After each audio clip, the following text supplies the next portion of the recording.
All right, what is up, YouTube? This is Pat coming at you from Sacramento, California. My channel is called Piece of Grind. I haven't done a video in a couple years, but I'm ready to get back into it. Want to start recording again, talk about music, maybe some other stuff, books, movies, we'll see. But right now, mostly music. Listen to a lot of different heavy kind of genres, death metal, extreme metal, grindcore, hardcore, punk sometimes. So yeah, check out my channel. I hope you like it. As I'm getting back into it, I was thinking of ideas for this first video back, and one of the ideas that I've seen floating around a lot on various YouTube channels and whatnot is the concept of quote-unquote essential death metal albums, and everyone interprets it very differently, but that's what I'm going to do. I'm going to do my 10 essential death metal records today, and I'll talk about a little bit about what that means and how I interpreted it, at least. But it's going to be mostly early stuff, mostly 90s, early to mid 90s death metal records that I love, that I think are classic. So yeah, before we dive in, cheers. Drinking a beer out of Oakland, California, from the brewery Ghost Town. It's called Low Spirits West Coast IPA. It's actually Ghost Town, Oakland, and Highland Park Brewing, which is from LA. I have the hat on. Two great breweries. It's a good beer, so check it out. And then also playing in the background, I should probably explain. I'm not playing the records that I'm going to show, but this is just what I picked for background music. Skeletal Remains. This is an awesome contemporary death metal band. They have several records. I think this is like the 6th or the 7th, I want to say, but they have a lot of records. This one is the one that came out last year. It's called Fragments of the Ageless. Came out on Century Media Records. Check it out if you like the music. It's awesome. Since we're doing essential death metal, I figured it was a good time to play some contemporary death metal, but let's just launch right into the essential death metal record picks by me. Okay, so let me just start off with a few things I want to say about how I interpreted this. So, essential to me does not mean best or favorite. This isn't like my ranking of the greatest death metal records of all time. I don't even know how I'd go about doing that, honestly. It sounds stressful just thinking about it, but best is kind of a little bit different. Then even favorite is kind of a little bit different. To me, this is like essential, sort of like, this is a classic record. You gotta have it. I mean, it's close to those other things. Obviously, a lot of these are gonna be my favorites. There's a couple exceptions where I dipped into a band and I kind of chose my favorite, even though they probably have a more classic or essential record that you could listen to. But for the most part, this is kind of like, okay, foundational, groundbreaking, things like that. Kind of go into it a little bit for me. And I kind of, with essential death metal records, I mean, you could say anything's essential. You could say contemporary stuff is essential. You could say this record I'm playing here, the Skeletal Remains, is essential for you, or something like that. But really, like, when I think of essential and when I hear that term and when I watch some of the other videos on this, I interpret it to mean sort of classic, meaning a little bit like, I don't want to say proto, because most of the records I'm going to show aren't like the band's first record, and they're not necessarily like the groundbreaking thing, but early. I think early is the key. This is kind of, for me, this is like mostly late 80s. Actually, I think I only have like one album in the 80s, but like, early 90s to mid 90s. I think I have one album from like 98. Otherwise, they're all kind of 1989 to 1995, 96 kind of era. So they're kind of golden era of death metal when everything was great. And I tried to stick to kind of mostly death metal or early tech, early melodic death metal kind of stuff. Didn't go, super into different genres with other things, although you'll see there's a couple records here that are kind of paved their own way on new genres and things like that. So I don't know. Interpret it however you want, but that's how I did it. these to me are essential. You gotta at least try to listen to these, and you know, for most death metal heads, I think a lot of these records are going to be pretty foundational. So let's go ahead and dive right in. So I picked 10. I tried to keep it to 10. It's a little hard, but I did it. And so I'm going to go in chronological order, just because why not start with the early and move on down. So first record I have here on Essential Death Metal Records is Obituaries, Slowly We Rot. This was their very first record from 1989. It came out on RC Records. I'll try to show you these when it's interesting, although this one I don't think is particularly interesting. It's just a black vinyl. There you go. I don't even think I didn't even get an inner sleeve with this thing. Or maybe I didn't. I just have misplaced it. Yeah, Obituary is a band, you know, very, very early on, kind of death metal band. They are one of the forefathers, whatever you want to call it. And to me, their sound, it's kind of... There's kind of multiple types of death metal that was brewing at the time, but it's got this kind of slow, brooding, prodding, kind of banging along kind of death metal, and it's just so I mean, it's 1989, it's just so early, but it's also so classic and so foundational for everything. But this record really stands still on its own. You know, a lot of records that are foundational, you think, okay, well, it influence the genre or something like that, but I don't really reach for it anymore. I still reach for this one all the time. A lot of people would probably have their next record when they picked up his name's escaping me, but they picked up a guitarist on their record Cause of Death, and that is probably my favorite, the record Cause of Death. It's got, you know, a couple Obituary classics, but this one is right there with it. I mean, Slowly We Rot, Internal Bleeding, the very first song off the first side. There's a song called Suffocation.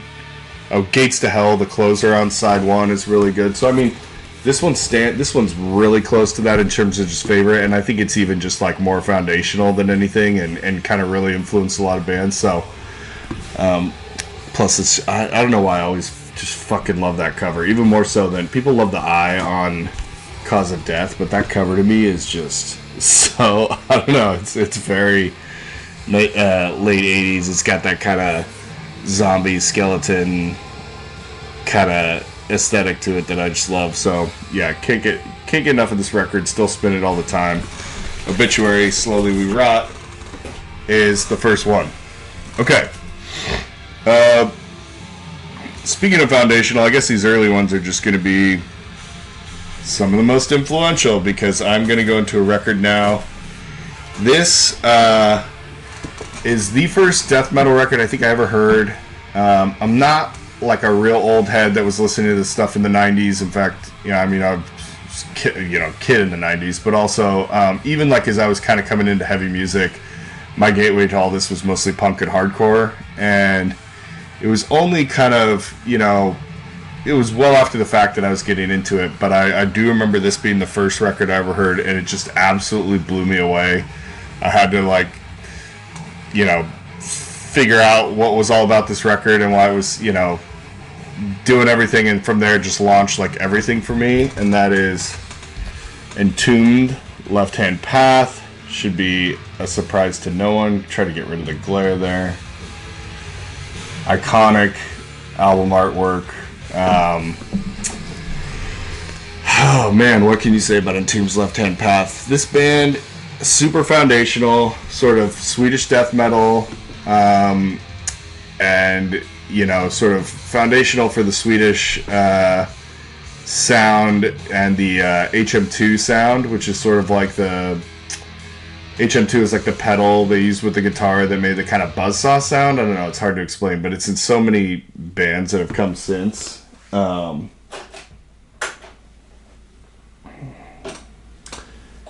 So many bands have like sort of aped that sound, and I don't know, they button here. Sorry, keep the music on. Yeah, it's just an early sound that you can hear in almost every death metal band now that does the HM2 thing. Not all of them do, and it's kind of a particular style, but there are so many. There's so many sort of chainsaw, buzzsaw guitar sounds, but it's just a flat out great record. I mean, some of these songs on here. One of the cool things about it is it starts with the title track, Left Hand Path, which is like by far, I think, the best song on the record, by far the best song they've ever done, and like a candidate for best death metal song ever. I mean, it's like 7 minutes and just totally epic. It has this like crazy gnarly break and solo in the middle. But one thing I think about Entombed a lot and their achievement is just like sort of the spookiness. They have these riffs that will like come into the mix and just, or they're not really riffs, like leads that just make it sound super spooky. And so they have this aggressive nature and everything. And that, I already talked about the HM2, but then there'll be just this like completely eerie riff that kind of pervades throughout as the song is like moving forward, or sometimes when it's ending, or whatever else. And songs like Supposed to Rot, and this is total fucking classic song, When Life Has Ceased, Morbid Devourment, Bitter Loss. I mean, these all are just, it's this album just, I remember first listening to it, I was like, this, it almost scared the shit out of me. It was that like kind of level. And yeah, just a great record. They were originally a band called Nihilist. I have that record around here somewhere, and a lot of these songs got like sort of re-recorded. So it goes down as 1990, but this was 1990 Combat Records. Combat and Earache, but I think are both credited with putting it out. I think Combat put out some of the Nihilist stuff, and it was sort of like a culmination of a lot of the Nihilist stuff, plus maybe a couple extra things. So some of these songs go back to like 1987 and things like that. So it's really early too, and for it being so early, it just feels so, like I said, if you listen to contemporary death metal now, you'll hear Entombed all over the fucking place. So, Entombed, Left Hand Path, first album I ever heard, still listen to it all the time. It's a great one, check it out. Alright, so we got 2 in. Got 8 more to go.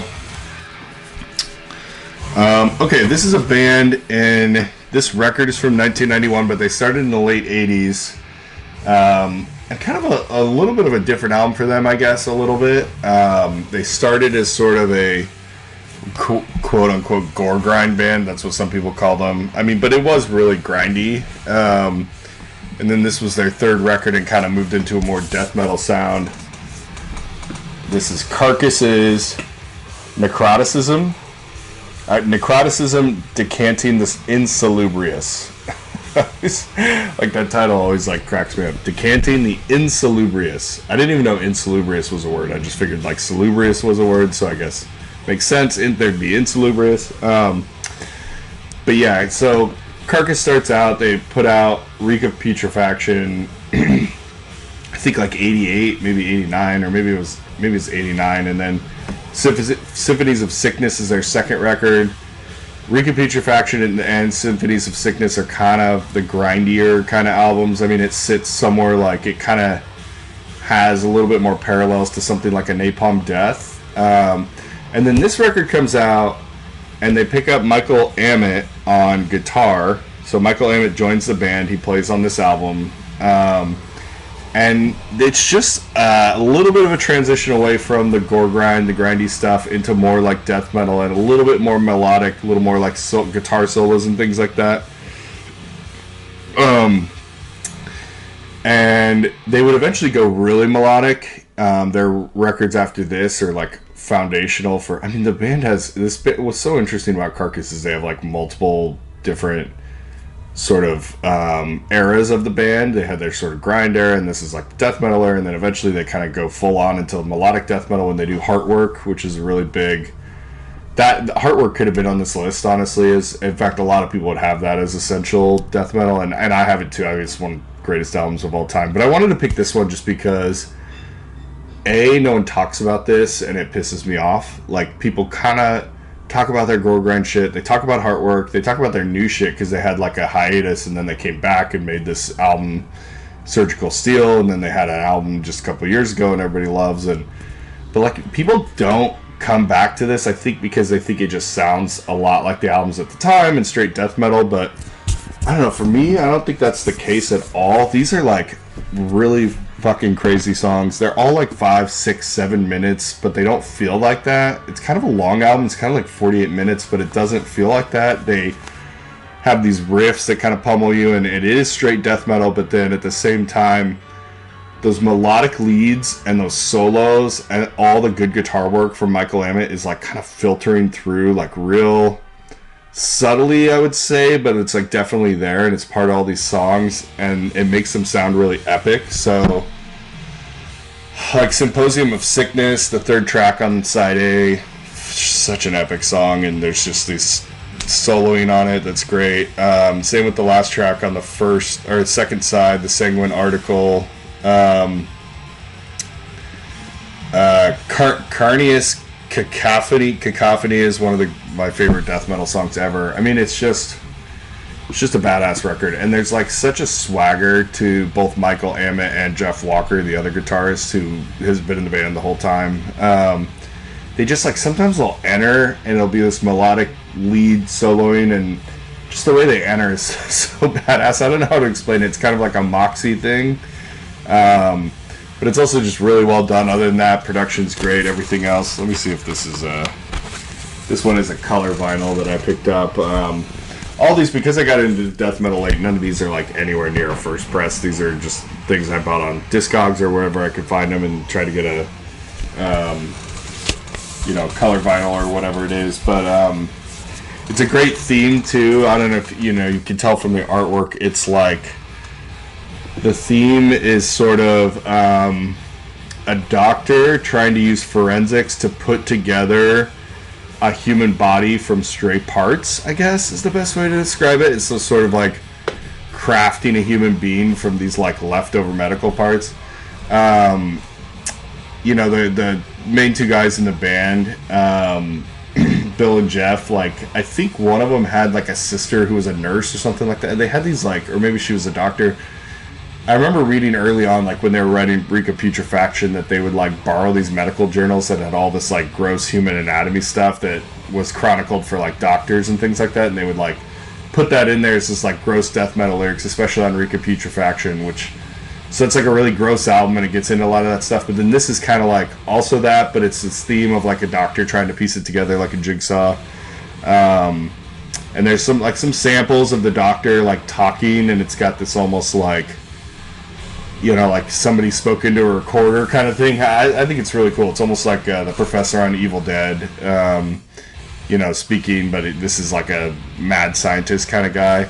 So it's got like a Frankenstein vibe, and you can tell from the cover. It's super cool theme that kind of carries throughout. And then you could, just in the lyrics and some of the song titles. I mean, this one song title is Corporal Jigsaw Quandary. So they're kind of playing on the jigsaw theme, and corporal, everything's kind of body based, like sort of the human body being this sort of thing you can put together and kind of manufacture. I don't know. It's got a lot of different implications for some bigger themes about, nature of humans and humanity and things like that. So, so music's great, lyrics great. People don't talk about this record enough, in my opinion. It is fucking sick. Check it out. It's a great album. 48 minutes of time well spent. That is Carcass, Necroticism, Decanting the Insalubrious. All right.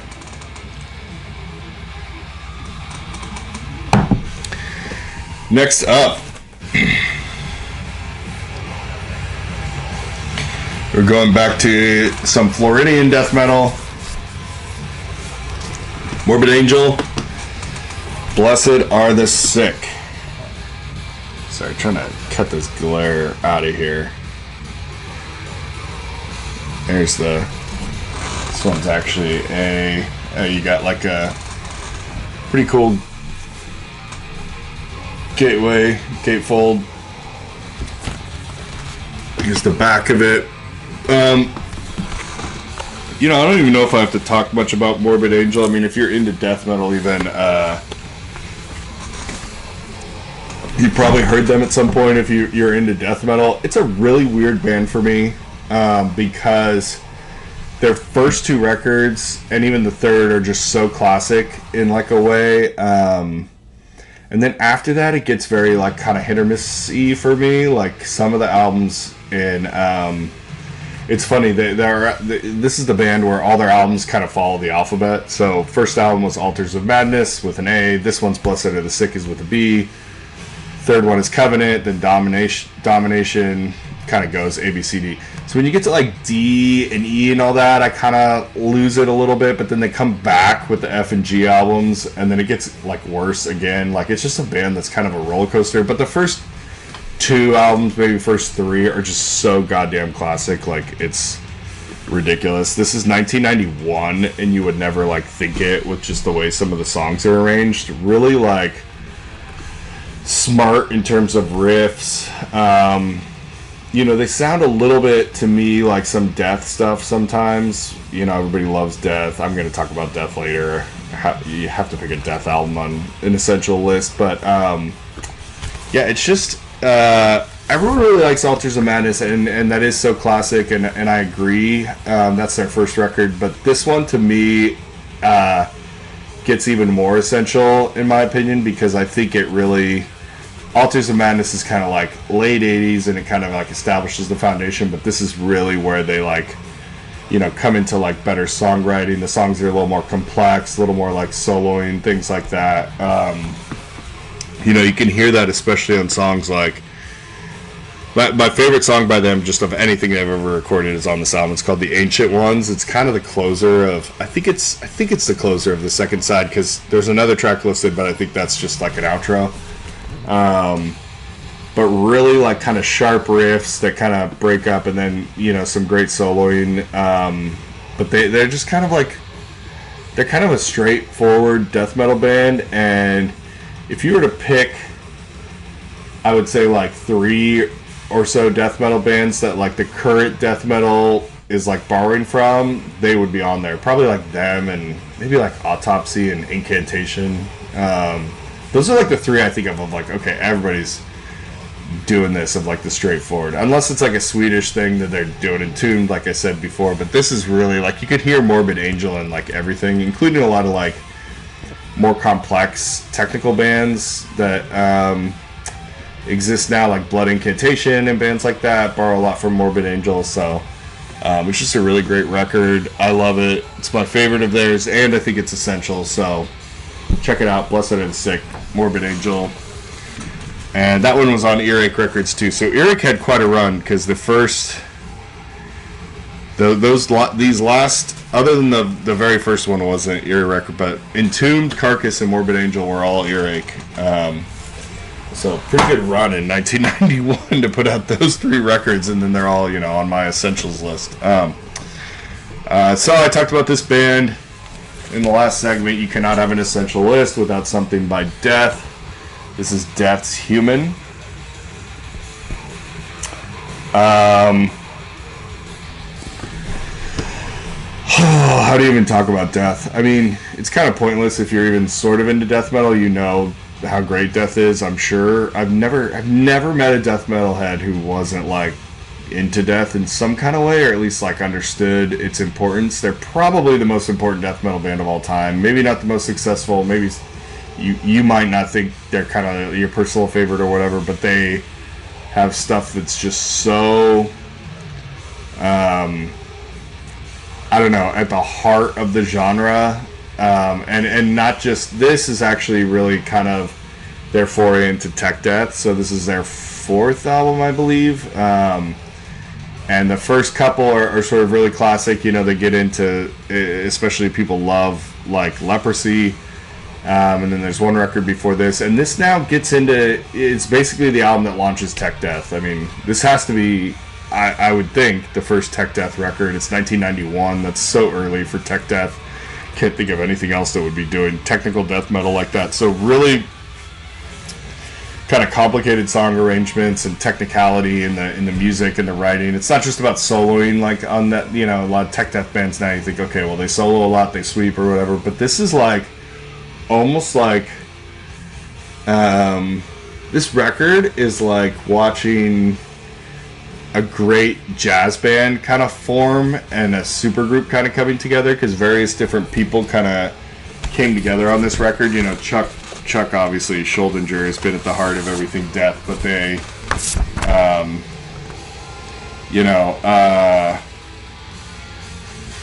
what's his last name? Sean, the drummer, is like, you know, a really famous drummer that's been in a lot of death metal bands, and just the fusion of all them. Here's the insert. It's kind of cool. It's got like all these photos of the band from like way back. But yeah, it's been kind of a rare thing to meet somebody who wasn't into Human on some level. I mean, it's very sort of makes you feel a certain way. There's just a really special arrangement, like I said, like if you were listening to some great jazz piece or whatever, but at the same time it's still just like pummeling death metal. So really great achievement, one of the best albums, I think, death metal albums probably ever. It's not my personal favorite Death record, because again they have so many eras. So they have their kind of initial, I mean, Death sort of starts death metal, right? Like Scream Bloody Gore launches everything. Some people would say Possessed, Seven Churches, whatever. Or, you know, those debates are always like, whatever. I'm not super interested in them, but like clearly you have to give Death a ton of credit. Then this is like for sure the first tech death record. Then later, progressive death is kind of also, I don't know if started, but furthered by Death on Sound of Perseverance, which was their last album, probably my favorite. Also, Individual Thought Patterns might be my favorite. So it's weird. It's oddly like maybe my third or fourth favorite Death record, but it just goes to show you how great their fucking catalog is. I mean, everything they do just is gold, so you gotta check them out. And if you have not listened to this record, please go listen to it. The only thing I hate about this record, honestly, is they have this cover of God of Thunder as a bonus track on side B, and it just like does nothing for me. It's sort of like, why did you do that? Because everything else, when they get into the side B, Cosmic Sea, Vacant Planets, there's some instrumental stuff on here that's like you don't even care because the instrumental stuff is so good, and then God of Thunder just kind of like ruins that vibe, I guess, a little bit. But it's, you know, that's not a detractor. It's still an amazing album, so check it out. That was Death Human, originally released on Relativity Records. That copy that I got was on Relapse. Relapse did this thing probably like, what was that, 10 years ago or something? They started redoing all the Death records, so you can get a Death record now for pretty cheap. I just went on and bought a bunch of them off Relapse or Discogs or whatever else. It's not like, you know, sometimes with these bands, I listen to a lot of hardcore, and sometimes with like early hardcore bands, you just can't even buy anything without paying an arm and a leg. But with Death, you can get their records for a pretty good price off Relapse. All right, let's keep it going. We're halfway there. We've talked about 5 records, but we have 5 more to go, and we're getting a little bit later in time. So we're going to move to 1993. All that other stuff was all 1991. By 93, death metal is like, it's here, right? I mean, it was here-ish in 1991, but it was like still kind of an emerging thing. But by 1993, we have it. And this band is also a Swedish death metal band. I love Swedish death metal. It's at the heart of a lot of what I love and their influence. I already talked about Entombed. This is Dismember. And the album is called Indecent and Obscene. Sorry, I don't know why I forgot about that for a second. It's a crazy cover. But yeah, Dismember is Swedish death metal band. Kind of came up and in around the same time as Entombed, so they're always like compared. People always kind of do an Entombed versus Dismember thing, which I kind of hate, because for me, Entombed's Left Hand Path is like so great that I hate like thinking about the rest of Entombed's catalog. But then Entombed had like Clandestine, but their main singer was off that record, so some people don't love it. I actually think it's pretty underrated. And then Entombed gets in this like different direction where they do Wolverine Blues and they kind of move off, but they kind of keep the Swedish death metal sound. I will say though, what's really interesting about this record, their first record is Like an Ever-Flowing Stream, and most people who are doing their list would have that. I have it here. It's a great record. It's one of my favorites. I probably have like, there's a few records where I think I have like every damn riff and every song like almost fucking committed to memory, like just it's in my head, and that's a record where it is. So I think, okay, why isn't it on the list? Well, number one, I wanted to pick this one for this list because nobody talks about it. People actually skip over this record a lot because they talk about Like an Ever-Flowing Stream, then they talk about later like Massive Killing Capacity and other records like that that are later in the 90s and kind of led to a little more like influence. Like some hardcore kids love Massive Killing Capacity, which I don't totally understand, but this is also Swedish sound, HM2, kind of Swedish in the vein of Entombed. But I actually think like the more you listen to Dismember, the more it is like, if you're really going to compare them, I like this band a little more, their whole catalog. But the interesting thing about this versus Like an Ever-Flowing Stream is Like an Ever-Flowing Stream has this like very enchanting kind of feel to it. Feels very like epic and enchanting, and that's good. It might even be better. I don't know. If you forced me to pick between the two, I don't know what I would choose. But here, instead of the enchanting sort of mysteriousness or whatever, it's just like, we're just gonna fucking kick your ass for 40 minutes and just pummel you. Straightforward as fuck. Pounding. Way more to the point. Just like bam, bam, bam, bam, bam. Way more like guitar riffs and that are like just hard and heavy, rather than on the other one they were kind of like, I hesitate to say melodic because it's not like melodic death metal, but it did kind of have a little bit more of like a ring to it where it would be an earworm, whereas these are just like, we're just gonna like kick ass for 40 minutes and just like really lay it all out there, almost like somebody bludgeon you over the head or whatever. And I kind of just, I don't know, I respect that, and no one ever really talks about this record, and I think it's a damn shame. I think all their records are good, by the way. They have like ones after Massive Killing Capacity, they're great too.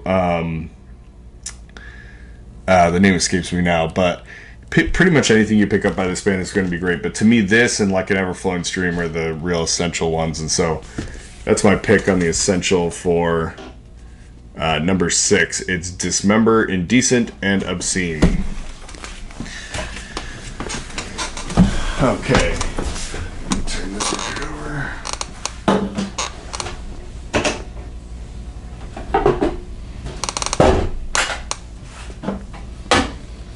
All right. Moving forward, I talked about how death can't have an essential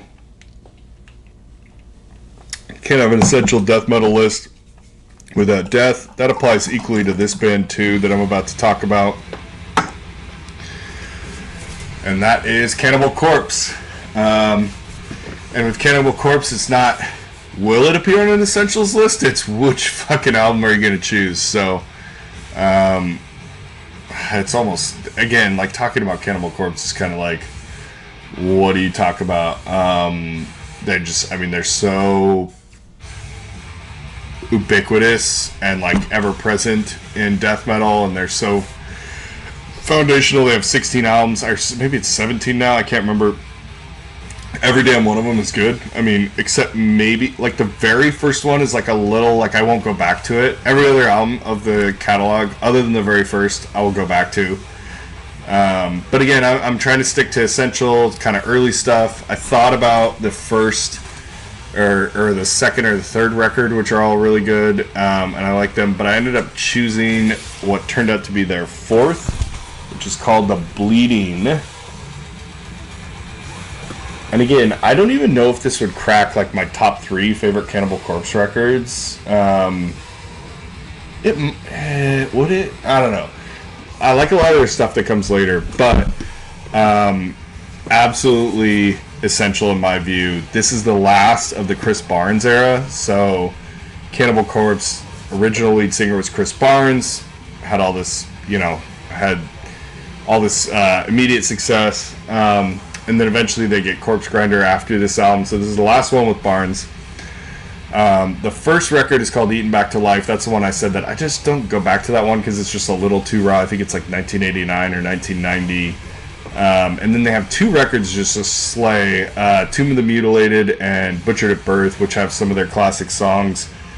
But they're really kind of hit you in the throat, straightforward. In fact, I think like Tomb of the Mutilated, some people might even describe that as brutal death metal. I always think of Cannibal Corpse as just like straight death metal. I think brutal's kind of, they don't really do the brutal thing, but maybe on those records they do.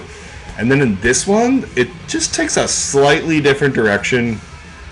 A little bit slower arrangements on some of the songs, and like just more complicated musicianship in my view. Like some of the riffs and stuff are like a little more unorthodox than just like kind of pounding you over the head the whole time.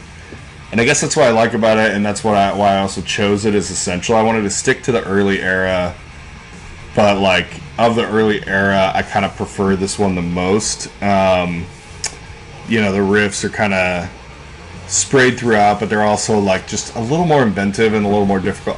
I don't know. I can't even remember who it was. I think it's somebody from a hardcore band or something like that whose band plays a little bit adjacent death metal, and they were talking about how playing the song, I'm not a guitarist so I wouldn't even know, but he was saying playing some of the songs and the riffs on this are much harder than their other albums just because they kind of have that complicated nature to it. So and that kind of pours through in the music too. I can definitely hear that and feel that. So to me, this is like the one you got to check out. I mean, you should really check out everything by Cannibal Corpse if you can.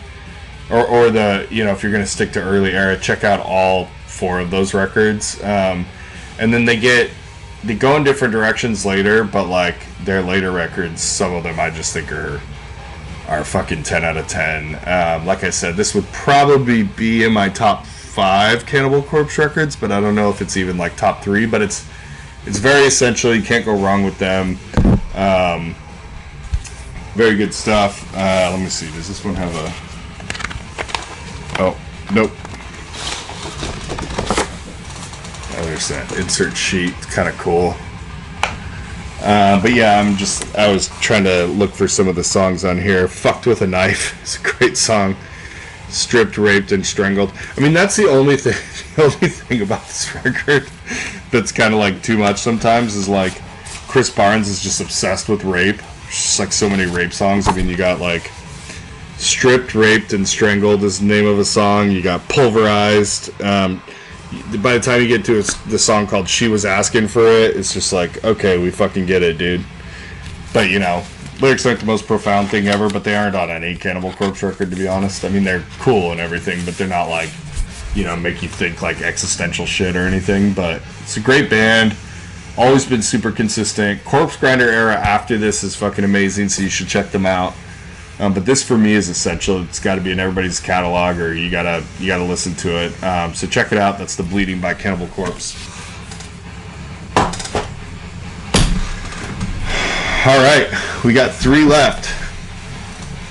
This next one I did bring up, sort of brutal death metal. This next one would be considered by many to be foundational for brutal death metal.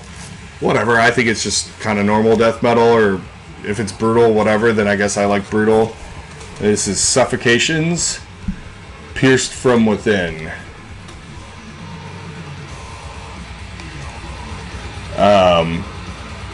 Suffocation is a death metal band from New York. Oh, and this is, I should have said, by the way, The Bleeding, for those who just need to follow the timeline, The Bleeding, the last one I showed, was 1994, came out on Metal Blade Records. This one was 1995, and it came out on Roadrunner Records. Suffocation's death metal band from New York. They, in like 92, I want to say, or was it 93? I can't remember the year. Came out with an album called Effigy of the Forgotten. Fucking foundational classic, blah, blah, blah. Everyone loves it. It's just a great record.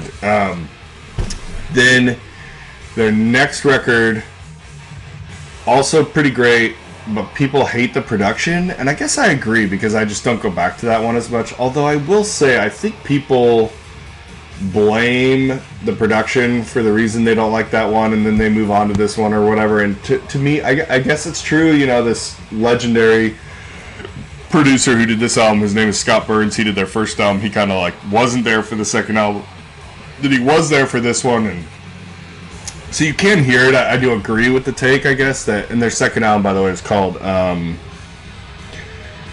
what's it called? Breeding the Spawn. I have that one too. It's good, but I also think just like, it's not just like, oh, they got back to good production and then it all got fixed. It's like, no, they got like fucking better as a band. This to me takes a big step from the first two. Even though Effigy of the Forgotten is like foundational and classic and everybody loves it and blah blah, and I'll sometimes go back to it. To me, it's just like no contest. They ramp up the brutalness. At the same time they're ramping up the brutalness, it's not just like bursts of brutal. They're also like epic songs. So it's like, it's oddly like more intense, more heavy, but it's longer. It's almost like 40. I think it's like 46 minutes, and there's like these really long songs, and it just puts you in this like cacophonous feeling. Like bands nowadays that do this are kind of like Ulcerate or something like that, where you almost feel like you're just like suffocating and trapped in something. That's what I always love. Like, it's called Pierced from Within. Like, you're trapped. I just love like the artwork, like showing these, you know, whatever skeletons and shit that's like trapped in whatever this like thing is. It's that's kind of how it feels to me. It really feels like it's almost like I can't fucking breathe. And the guy and the vocals just really ramp up in a way that's like just perfect. It's like a perfect vocals for death metal. He just gets the low growl just right to where it's not like underdone or overdone. Like, to me, it's just great. So I think it's almost like an improvement on damn near everything from the first two albums. So I would not only say it's essential. A lot of people would say it's essential. The Effigy of the Forgotten is like more essential. That might be true. But this to me is like essential and better. You know, it's also just like more hooks, more grooves, so the songwriting got better. Like, it's not just like, okay, we're gonna play. Some of the songs on the first record to me get a little like, okay, we're playing a riff and it's a good riff, and then we have this arrangement and then it keeps going. But this one will like take a turn and get into a groovy part or whatever, and so the songwriting's just on point. And with the production also being great with Scott Burns, it just like brings it all together in a real whole. So it's just really well put together. The band is great. They would do a lot of records after this. I don't think they ever came back. I don't think any of their records after, including, they did one like last year or whatever, which I actually dig. I should do a video on that and talk about that and some other records from like legacy bands like that. Like Obituary is still making records and things like that, but to me, like, they never really got back to this as like the pinnacle, the peak. It's their best they've ever done, and I just think everybody needs to check it out. It's a great record. So that's Pierced from Within. Band is Suffocation. Would influence so many bands, not just in death metal, but like bands that are like in metalcore that I listen to. A lot of times I'm like, oh, that sounds like Suffocation. You know, they're trying to do a Suffocation thing or whatever. So great stuff. All right, got two more. This next one is Cryptopsy, None So Vile. Just a goddamn iconic cover, to be honest. Every time I see this cover, I'm like, holy shit. Second album from this band. This band is credited with both advancing brutal death metal and tech death metal, and it totally shows in this record. You throw this record on, just throw it on. Like, just go out, buy this record, throw it on. If you're into, especially if you're like me and you kind of came from, like I said, I came from punk and hardcore, and it was really like metalcore that was my gateway. I was listening to stuff like Converge and all that shit before I was listening to death metal. And I threw this on, and it was like, holy shit, what is this? It was like just absolutely weird stop-start, like different kind of arrangements, like a just unconventional song. Like, this record probably sounds the least like every other record in this batch. I mean, nothing really sounds, these are all like unique records, but this one would stand out as like sort of the sore thumb the most, because it's just so weird and almost hard to describe, and just so brutal. Like, so I don't know, they'll like have like these pummeling drums and this you know, absolutely brutal like riff that's just like pummeling you throughout, and then they'll like change speeds and go in a different direction. It's almost like impossible to describe. It's just, you gotta hear it for yourself.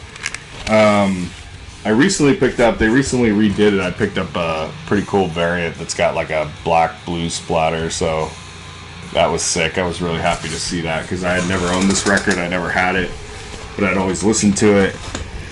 So I was able to pick up that recently. I can't remember who did that now. Oh, Season of Mist. There you go. So the first Wrong Again Records originally put this out, but Season of Mist just put it out.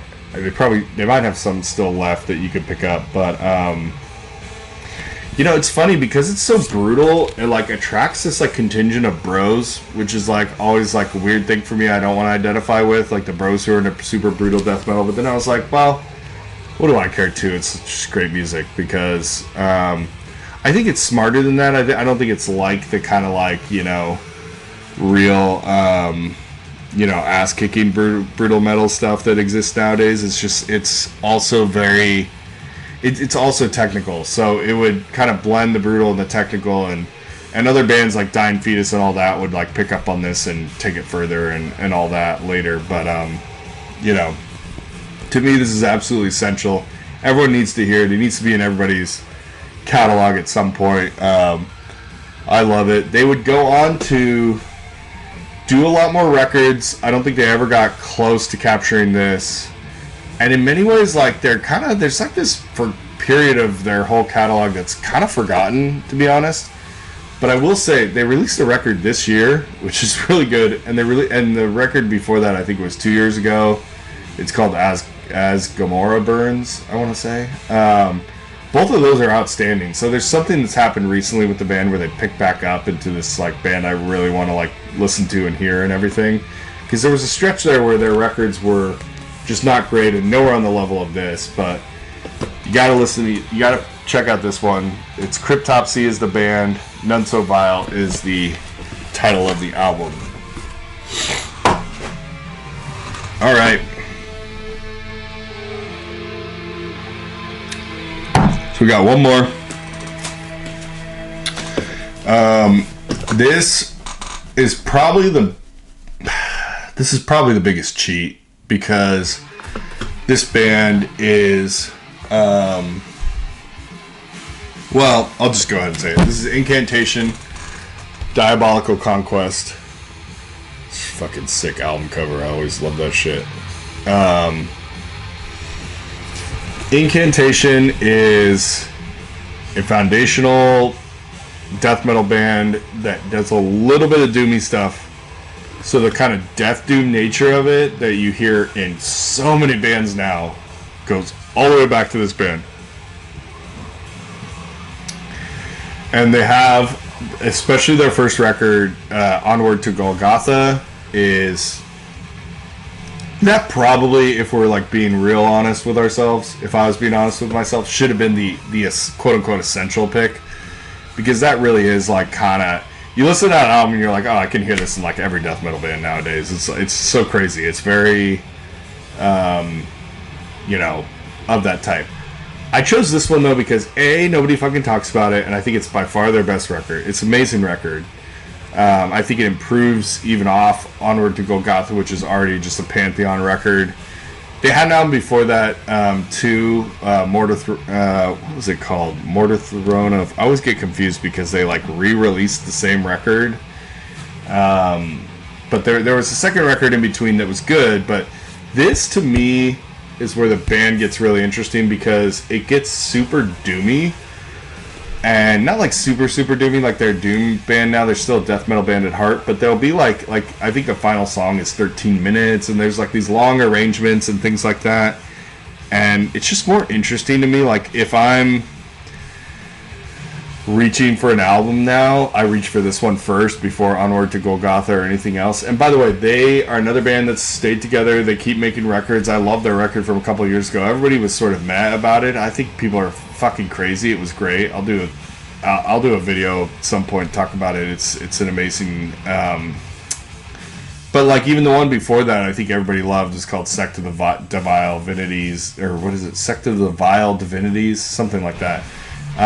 So they've always made good records. They're always going to be big in the scene, always going to be influential. But to me, this is like just a not talked about record that's just fucking awesome, and it's epic. It's got long, doomy ass songs. I don't think they've ever dialed up the doom as much on this record. They kind of went away from it again after this, and to me, Diabolical Conquest, just everything peak Incantation, like everything Incantation did that was great, and it all came together in this great way. You know, the very first song of the side A, Impending Diabolical Conquest, so sick. Yeah, the last side B only has 2 tracks. So the 13-minute track is just most of side B is just that track, but it's so fucking good. And then I think of like Blood Incantation and bands like that, or some of the other ones like Death Doomy type stuff like Crips and stuff like that. There's a Crips record where like the first song is like 10 minutes, and this is kind of the earliest part of that. This is the latest record by far in this whole list. It's 1998, so it's not even really foundational or proto or whatever, and we're about to get into the like, you know, big tech death era and all that stuff, and there's, you know, all these other bands are forming at this time, but to me this is just so essential, like it should be in everybody's catalog, and it just doesn't get talked about enough. So that is Incantation of Diabolical Conquest. It is the 10th pick on my Essential Death Metal Records list, and that's it.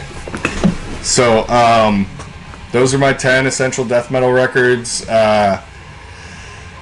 You know, I'm still new to this, coming back from being away for a long time, but you know, primary reason I'm doing this is to interact with everybody, meet cool people, talk about more music, and be able to dissect it, analyze it, all that stuff. So hit me with a comment down below. Let me know what your list would have been, what you disagree with that I said, you know, any of the, you know, was there an album by a band that I picked that you thought should have been on here or whatever. Like, more interaction the better.